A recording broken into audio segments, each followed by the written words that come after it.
धर्म और जाति के रूप में हम लोग आपस में बढ़ जाते हैं, हिंदू आपस में बढ़ जाता है, इसीलिए हम लोग हार जाते हैं। हम लोग अपने समाज को एकत्रित करें और ये गंगा जो बह रही है, हमारे लाभ की गंगा हमारे घर तक और हमारे गांव तक पहुंचाई है, उसके अंदर हम गंगा स्नान करें और इस आने वाली 2024 में भी भारतीय जनता पार्टी को जिताएं और भाई नरेंद्र मोदी जी को इस देश का प्रधानमंत्री एक बार फिर से बनाएं। और जिसके लिए मोदी जी ने कोई कार्य ना किया हो, सबसे पहले तो वैक्सीन का, जैसे हमारे अनिल भाई ने बताया, हम सब उनके ऋणी रहेंगे जीवन भर कि उन्होंने हमें नया जीवन दिया, ये वैक्सीन बनवा के और हम सबको लगवा के। ये सबसे बड़ी उपलब्धि हमारे भारतवर्ष की है। उसके बाद अगर हम व्यापारी वर्ग पे आए तो उनको जिस तरह से मुद्रा लोन दिया जाता है, निश्चित रूप से वो किसी भी काम को आगे बढ़ाने के लिए सबके लिए बहुत फायदेमंद दिया है। और गरीबों के लिए जो उन्होंने 9 वर्ष हो गए पूरे मोदी साहब के, लगता है कि 9 वर्ष हो गए, लेकिन उनका तो सारा जीवन ही समाज सेवा को चला गया। 9 करोड़ किसान जिनके खाते में हर 4 महीने में 2000 रुपया चला जाता है, यानी एक बदन 18,000 करोड़ रुपया किसानों के खाते में। बीच वाला कोई नहीं भाई। कह रहे थे मनमोहन सिंह पैसे कोई पेड़ पे लगते हैं क्या? साथियों, बहुत बार गडकरी जी को सुनते हैं, रोड पर जब चलते हैं तो लगता है कि ये रोड बन कैसे गई, हमें तो गड्ढों में चलने की आदत है। इसका इतना बड़ा रोडों का जाल, उसके बाद जब नितिन गडकरी कहते हैं पैसे की कोई कमी नहीं है, आप प्रोजेक्ट लाओ, मैं रोड बनाने को तैयार हूं, तो इस पैसे को खा कौन रहा था? 2019 से पहले मैं अयोध्या गया, पर एक मैया आई, एक धर्मशाला में मैं रुका हुआ था, आई तो खाना बनाने के लिए आई। मैंने कहा मैया क्या काम करते हो? ऐसे करते हो खाना वाना बनाने का। बच्चे क्या काम करते हैं? उसने कहा सरयू नदी में नाव चलाते हैं। 2019 का चुनाव हुआ नहीं था। मैंने कहा वोट किसको देने वाले हो, योगी को, मोदी को? तो मैंने कहा ऐसा क्या किया उन्होंने? अरे बेटा, हमारा घर बना दिया है, हम तो 7 जन्म नहीं सोच सकते थे, हमारा घर बना दिया योगी ने, हमारा घर बना दिया मोदी ने। पहले किसको वोट देते थे? पहले एक नेता थे, कांग्रेस को कहते थे, कांग्रेस को वोट देते थे। यानी एक एक गांव के अंदर शौचालय क्या, घर क्या। दिल्ली के अंदर जिस योजना को रोके बैठे हैं, फिर भी सरकार ने शुरू की है। अगर केजरीवाल नहीं होते और भारतीय जनता पार्टी की सरकार होती तो डंके की चोट पर अनिल वाजपेयी जी ये कहते कि जहां पर भी झुकी है सबसे पहले मकान। लेकिन है, समय है, 2024 आ रहा है, 2024 के बाद 2025 भी आ रहा है। कितने लोगों को? 80 करोड़ लोगों को लगातार 2 साल से खाना, राशन देना। मैं तो धूर्त की पार्टी में था और 5 साल उसी से विधायक रहा। पीड़ा होती है। ईमानदारी का लेसन लोगों को पढ़ाने वाले आज तो भ्रष्टाचार में लिप्त हो गए। और 2019 को उन्होंने मेरे से व्यक्ति से भी कुछ मांग की थी, सारे अखबारों में भी छपा, सब कुछ हुआ था, और मैंने उन केजरीवाल जी को नमस्ते कर लिया। और माननीय अरुण जेटली साहब आज हमारे बीच की दुनिया में नहीं है और उन्होंने मुझे पार्टी में शामिल कराया। एक बात मैं जरूर कहना चाहता हूं, जब मैं 3 मई 2019 को पार्टी ज्वाइन कर रहा था तो एक टाइम्स ऑफ इंडिया की रिपोर्टर ने मुझसे पूछा कि अनिल जी, आप आम आदमी पार्टी छोड़कर भारतीय जनता पार्टी ही की ज्वाइन कर रहे हैं। हमारे देश के यशस्वी प्रधानमंत्री जी मंच पर अमेरिका की जनता को संबोधित कर रहे थे और अमेरिका ऐसे राष्ट्रपति दर्शक दीर्घा में बैठकर माननीय प्रधानमंत्री जी के लिए तारीफ किया। और आज पूरे देश में, आज पूरे देश का गौरव, पूरे देश का गौरव आज पूरे विश्व के अंदर अगर किसी व्यक्तित्व ने अगर आज आगे बढ़ाया है तो वो सिर्फ एक ही नाम है, और वो नाम है माननीय नरेंद्र मोदी जी। यूक्रेन और रसिया की लड़ाई में आप सोच भी नहीं सकते थे कि 22,000 हमारे सैनिक थे जिनको भारत में लाना, सकुशल लाना, ये एक बड़ी विदेश नीति और हमारे प्रधानमंत्री जी की कूटनीति थी। और तो और पाकिस्तान हमारा बहुत बड़ा दुश्मन है, बांग्लादेश हमारा पड़ोसी देश है, भूटान है, नेपाल है, वहाँ के लोग फंस गए कि साहब हम क्या करेंगे, आप तो जा रहे हो। तो हमारे जो इंडियन स्टूडेंट थे उन्होंने कहा भारत का तिरंगा झंडा उठाओ। तो पाकिस्तान के जो स्टूडेंट थे और बांग्लादेश और भूटान के स्टूडेंट थे, वो भारतवर्ष का तिरंगा झंडा उन्होंने हाथ में उठाया और वो सकुशल अपने देश में गए। ये एक बड़ी बात। अभी आपने जैसे बताया कि एक कितने बड़े देश का राष्ट्रपति और वो पैर छू रहा है उनके, और एक कह रहा sir if you don't mind can I take your autograph. ये भारतवर्ष के नहीं विश्व के इतिहास में ये एक पहली घटना है। और एक घटना तो मेरे साथ हुई जो को मैं कभी जीवन में नहीं भूल सकता जब तक मैं जीवित रहूं। अभी एयरपोर्ट पे हमारे देश के सती प्रधानमंत्री जी एयरपोर्ट से जैसे नीचे उतरे और आगे की लाइन में हमारे राष्ट्रीय अध्यक्ष जी, हमारे बिजूड़ी साहब, माननीय सत्यवा जी, सारे अग्रसर नेता थे, और मीनाक्षी लेखी जी, हर्षवर्धन जी पीछे के लाइन में मैं था। मेरा चौथी बार उनसे मिलने का अवसर प्राप्त हुआ, और जब वो निकले तो उनकी निगाह मेरी छड़ी पर गई। तो उन्होंने देखा मेरी तरफ, विधायक जी ये कैसे हो गया। और उसके बाद यहाँ तक तो बात खत्म हो जाती तो कोई बात नहीं थी, उन्होंने इशारा दे के बुलाया। आपने सभी मीडिया में देखा होगा। और जब इशारा दे के बुलाया तो मुझे एनर्जी ने रोका भी नहीं और मैं गया। फिर मुझसे पूछा विधायक जी कैसे हो गया, तो मैंने कहा साहब मैं गिर गया था, मैं डॉक्टर्स क्या कह रहे हैं, मैंने कहा साहब फिजियोथेरेपी बताइए। God bless.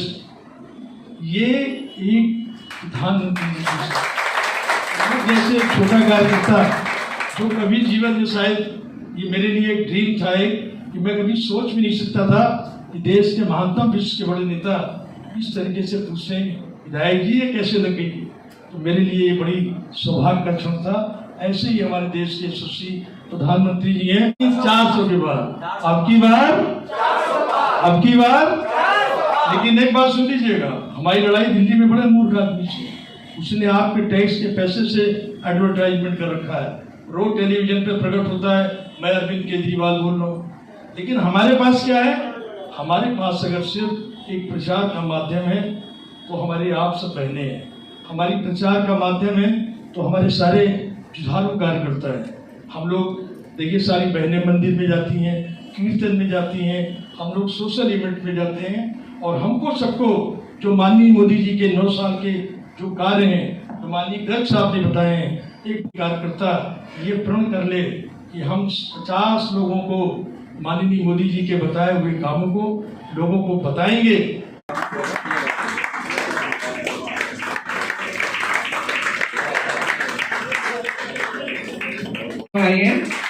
उनका स्वागत है। जय हिंद दोस्तों, आज की बात न्यूज पर एक बार फिर से स्वागत है। सवाल उठा भारत देश की सुरक्षा को लेकर नहीं बल्कि पूरे विश्व की चिंता को लेकर। माननीय नरेंद्र मोदी जी आज तट पर है तो हर किसी की जुबान पर नहीं दिलों में उतरे हुए। हर जगह 24 का लक्ष्य, सवाल अच्छा है, 24 का लक्ष्य बहुत जरूरी है। जगह जगह मीटिंग की जा रही है, जगह जगह कार्यक्रम किए जा रहे हैं। सवाल उठा है कि देश की सुरक्षा केवल है तो किसके हाथ में। कांग्रेस अपना दावा करे, हर तरीके कहा जाता है कि एक कहीं पर कुछ एक मीठा डाल दो, चीटियां लाइन लगा देती हैं, बिलों से निकलेंगी, यहाँ से निकलेंगी वहां, वही एक विपक्ष करने जा रहा है। हाल देश की जनता के लिए है कि चीटियों की एक जो निकलती हैं उस पर ध्यान दीजिए। तो केवल एक ही लक्ष्य ध्यान दीजिए कि किस तरीके से हम पर हमला किया जाता है। तो सवाल विपक्ष ने हमेशा अपना साथ दिया, हर तरफ एक हुए, चाहे वो हमारे अटल बिहारी जी माननीय स्वर्गीय प्रधानमंत्री जी रहे, उनके साथ क्यों ना किया हो। तो एक लक्ष्य रहा है भारत देश, तो भाजपा की सरकार। आज भारतीय जनता पार्टी पूरे विश्व के अंदर जो नाम की है, तो हम लोगों को सैल्यूट करने का मन चलता है कि हम किसी देश में पैदा हुए हैं तो हम चाहेंगे 7 जन्म नहीं, अगर 26 जन्म चाहे किसी कीड़े के रूप में भी क्यों ना मिले तो भारत के अंदर मिले। आज हमारे सामने लक्ष्य किस तरीके से रहेगा, और 24 के लिए आपने कह दिया, हमारे विधायक जी ने कह दिया 400 प्लस, क्या कहेंगे? ये लक्ष्य कोई आज तय नहीं किया। लक्ष्य तो जब जनसंघ बना, फिर भारतीय जनता पार्टी बनी, जो दीनदयाल जी ने एक रास्ता दिखाया जी, लाइन में खड़े हुए सबसे अंतिम व्यक्ति तक सत्ता के साधन पहुंचने चाहिए, वही लक्ष्य है। परम वैभव पर ले जाना देश को, पूरी दुनिया में डंका बजाना, इस संस्कृति का डंका बजाना। और आप देख लीजिए आज ये लाभार्थी सम्मेलन है, जब हम लाभार्थी सम्मेलन की बात करते हैं तो हमें ध्यान ही नहीं आता कि ऐसे कितने तरीके के लाभ है। बिल्कुल, क्योंकि जो माथा टेका माननीय नरेंद्र मोदी जी ने जब संसद पर पहली बार बने, और उन्होंने कहा कि मेरी सरकार गरीबों के लिए समर्पित सरकार है। पहले की सरकार क्या कहती थी, मनमोहन सिंह जी कहते थे अल्पसंख्यक समुदाय के लिए समर्पित, यानी आप समझिए सोचने का नजरिया बदला। तो वही लक्ष्य है 2024, उसका एक पड़ाव है कि 2024 में और अधिक ताकत से आएंगे, तो और अधिक ताकत से इस लक्ष्य की तरफ आगे बढ़ेंगे और पूरी दुनिया के अंदर भारतीय संस्कृति का, सनातन का डंका फहरे और गरीब से गरीब आदमी तक जो भी सत्ता के साधन है, जो जरूरत की चीजें पहुंचे, यही लक्ष्य है। बिल्कुल विधायक जी, क्या कहना चाहेंगे? जैसे कि आपका सहयोग बहुत अच्छा रहा है, पार्टी चेंज हो गई, किस्मत बड़ी अच्छी, राजयोग आगे भी नजर आ रहा है, चेहरे पे मुस्कान बता रही है। क्या कहना चाहेंगे, किस तरीके से आप जनता के बीच में रहते हैं? लोग कहते हैं कि जहां जहां पहुंच जाते हैं, आखिर पहुंचेंगे क्यों नहीं? हम देश की सेवा के लिए निकले हैं। क्रांतिकारी कभी नाम हुआ करता, तो क्रांतिकारी देखने को है, तो इस टाइम हमारे विधायक जी खड़े हुए हैं, हमारे भाजपा के कुछ बुजुर्ग पुराने हैं वो खड़े हैं, क्या कहेंगे? देखिए, जो हमारे देश के यशस्वी प्रधानमंत्री अभी माननीय गर्ग साहब ने कहा है कि she is above 74 years old, above 70 years old, और वो केवल 18 घंटे जो है वो काम करते हैं, 24 घंटे में 6 घंटे सोते हैं। तो जब हमारे देश के यशस्वी प्रधानमंत्री जी अपना पूरा जीवन इसके लिए लगाते हैं, तो हम लोग तो उनका अनुसरण कर रहे हैं। जो हमारे नेता ऐसा कर रहे हैं, तो हमको भी उनको चरितार्थ करना चाहिए। बिल्कुल। और अगर आपको जनता ने चुन के भेजा है, तो ये आपकी जनता के प्रति जवाबदेही है, क्योंकि माला अगर कोई जनता प्रतिनिधि के गले में डालती है, तो गले में पड़ी हुई माला की एक एक अंकुर जो है, वो उसका जनता का ऋण जनप्रतिनिधि पर होता है। तो हमारी मॉरल ड्यूटी। निगम पार्षद प्रिया कंबोज जी, क्या कहना चाहेंगे, जिसे आज हर जगह देखते हैं, किस तरीके से देख रही है 24 का लक्ष्य? बहुत बड़ा लक्ष्य है, वाकई में हम 400 पार करेंगे, इसमें कोई दो राय नहीं है। क्योंकि हमारे पास हमारे देश के ऐसे नेता हैं, ऐसे प्रधानमंत्री हैं जो जनता की छोटी छोटी जरूरत, जो जरूरत नेताओं को कभी याद भी नहीं आती, लेकिन वो छोटी छोटी जरूरत का ध्यान भी, चाहे वो राशन का, चाहे वो खाने का हो, चाहे वो सड़क पे कैसे लोग चलेंगे, चाहे बीमार के लिए कैसे वो, जो कभी जनता, बड़े बड़े नेता लोग कभी सोचते थे, ऐसी जनता की छोटी छोटे ख्यालों को भी हमारे देश के प्रधानमंत्री मोदी जी ध्यान रखते हैं और कहते हैं लाभ। अभी जैसे लाभार्थी जो हमारा सम्मेलन था, तो लाभ सबसे बड़ा लाभ क्या होता है? जब लोग क्या कहते हैं, हम लोग भी कहते हैं कि सब कुछ मिल जाए लेकिन इज्जत ना मिले ना, तो सब कुछ बेकार है। लेकिन हमारे देश के प्रधानमंत्री नरेंद्र मोदी जी ने सबसे बड़ा सम्मान इस देश की जनता का, देश में नहीं विदेशों में भी, आज देश के जितने कोई भी लोग अगर बाहर जाता है तो उसको कैसे सम्मान की दृष्टि से देखा जाता है, ऐसा सम्मान दिलाने वाले देश के प्रधानमंत्री नरेंद्र मोदी जी को बार बार जय करने का मन करता है। और मैं फिर कह रही हूँ, अब की 24 में नहीं, जब तक धरती पे हम लोग हैं, जब तक देश में नरेंद्र मोदी जी हमारे देश के प्रधानमंत्री रहे। कंचन मैथिली जी, देखिए निगम पार्षद रही है, जैसे कि आप सबके एक ही नाम से, मोदी जी के नाम से, हम सबके चेहरों पे मुस्कुराहट आ जाती है, हम सबको जीवन देते हैं। तो निश्चित रूप से जब हम कार्यकर्ता हैं, बीजेपी पद आता जाता रहता है, परंतु कार्यकर्ता के नाते हमेशा आप मुझे पार्टी में देखेंगे और इसी तरह से जब तक जीवन रहेगा मोदी जी के लिए और पार्टी के लिए काम करेंगे। 24 का लक्ष्य, 24 का लक्ष्य तो हमेशा से तय हो चुका है, 400 पार, और निश्चित रूप से हर बार मोदी सरकार। देख रही हैं आप लक्ष्य तो भाई साहब ने बताया, अरे अपना बताइए, भाई साहब ने तो बताई, हम भी बता रहे हैं। पार्टी हमारा संगठन ऐसा है, जो व्यक्ति कहता है संगठन वही बात कहेगा। प्रत्येक कार्यकर्ता पार्टी का एक ऐसे प्रधानमंत्री को जिसने लाल किले की प्राचीर से खड़े होकर सबसे पहले ये कहा कि मेरी माँ बहनों के लिए शौचालय होना चाहिए, इज्जत की बात कीजिए तो उनके लिए इज्जत घर बनाए गए, जो सबसे बेसिक सुविधा है। जब प्रधानमंत्री जी उसका ध्यान रख रहे हैं तो ये समझिए जनता उन्हें कहाँ छोड़ने वाली है। तो 400 पार तो हम कह रहे हैं, हम भी क्या पता 450 भी हो जाए तो